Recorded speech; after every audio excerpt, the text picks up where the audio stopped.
Je suis Jean-Michel Delisle, je dirige cette entreprise Delisle créée par mon arrière-grand-père en 1895. Je suis donc la 4e génération en ligne directe et la 5e est déjà à l'œuvre puisque mon fils Jean travaille avec moi depuis 3 ans après avoir travaillé chez Lalique pendant 4 ans à New York. De formation, je suis ingénieur, j'ai fait de la physique du solide et après j'ai fait un 3e cycle de gestion. Et ça n'est qu'après mon 3e cycle de gestion, lorsque je faisais du marketing à San Diego, que j'ai dit « mais c'est ça qu'il faut que je fasse ». Et donc j'ai repris la direction de cette entreprise en 83. Alors je crois que la caractéristique première de cette entreprise depuis sa création, c'est d'avoir eu une stratégie absolument constante, quelles que soient les époques. C'est le très haut de gamme et c'est le sur-mesure, c'est la haute couture.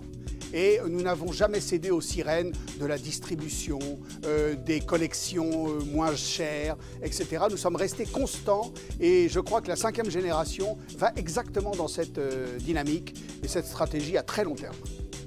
Dans cet atelier, j'ai regroupé dès 1989 2 métiers que l'on me disait totalement antagonistes, qui sont les ferronniers et les bronziers. La vraie complexité du métier, c'est le métier de bronzier. Un ferronnier est totalement autonome. Il part d'une barre, d'une plaque, d'une feuille, qu'il découpe, qu'il martèle, qu'il repousse au marteau, mais il sort un produit complet. Un bronzier, non. Par exemple, un lustre en bronze, porcelaine et cristal de roche peut faire intervenir jusqu'à 17 métiers différents. C'est donc la gestion de la complexité. Ce métier s'inscrit complètement dans la grande tradition des grands bronziers français. Tous ces grands métiers d'art français, nous en sommes complètement les héritiers.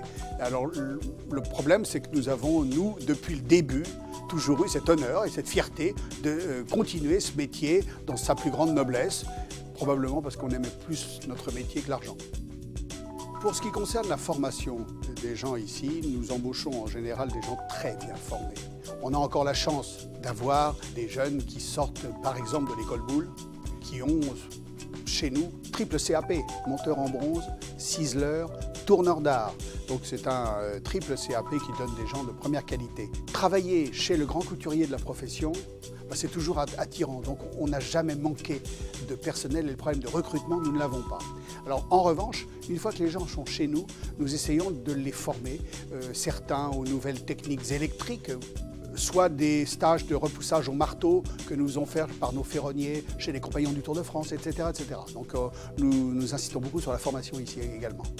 Nous sortons environ une nouvelle collection tous les ans. Donc ça, la création, et ce qui fait que ce côté international de notre petite entreprise fait que nous avons été membres du comité Colbert dès 1985, où je suis administrateur aujourd'hui, et la défense des métiers d'art, dans notre famille, a toujours été une tradition, puisqu'aujourd'hui, je suis président de l'Institut national des métiers d'art.